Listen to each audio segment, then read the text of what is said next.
नमस्कार दोस्तों, जय श्री कृष्ण, राधे राधे। आइए सुनते हैं कार्तिक मास महात्म्य के 35वें अध्याय की कथा, तुलसी विवाह विधि।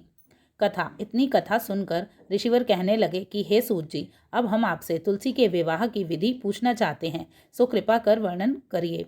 ऋषिवरों का यह वाक्य सुनकर आनंद में मग्न हुए श्री सूत जी कहने लगे, हे मुनीश्वरों, अब मैं आपके सामने तुलसी जी के विवाह की विधि का वर्णन करता हूँ, जिसे आप सावधान होकर सुने।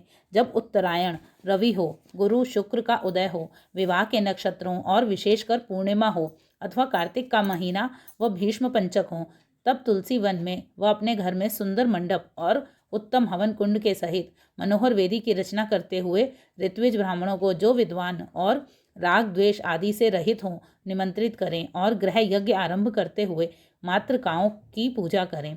हे मुनीश्वरों, ऋत्विजों के उपस्थित हो जाने पर पहले नंदी मुख श्राद्ध करें। तत्पश्चात सुवर्ण के भगवान शालिग्राम बनाकर उनका विधि विधान से पूजन सामग्री से पूजा करके चांदी की तुलसी को उनके समर्पण करें। इस प्रकार विवाह विधि से तुलसी जी का पाणी ग्रहण करने के बाद विधि पूर्वक होम करें। इसके बाद सपत्नी, यजमान, भाई, बंधु और सेवकों के साथ चारों ऋत्विजों के सहित विष्णु भगवान के प्रेम प्रदक्षिणा करता हुआ शांति पाठ और मंगल गान करें। मंगल गान के साथ साथ भेरी आदि बाजे भी बजवाने चाहिए। हे मनीश्वरों, ऐसा हो जाने के बाद यजमान को गौदान और शय्यादान करना चाहिए। ऋत्विजों को दक्षिणा देकर विप्र भोज और जाति भोज करना चाहिए।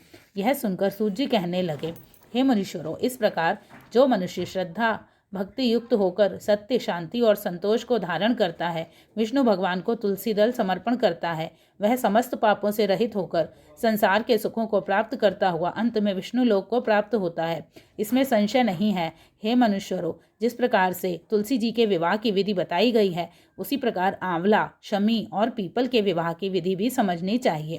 कथा समाप्त। बोलिए विष्णु भगवान की जय, लक्ष्मी माता की जय, कृष्ण भगवान की जय, राधा रानी की जय, तुलसी मैया की जय, शालिग्राम की जय। धन्यवाद। कार्तिक मास महात्म्य के संपूर्ण कथा समाप्त। धन्यवाद।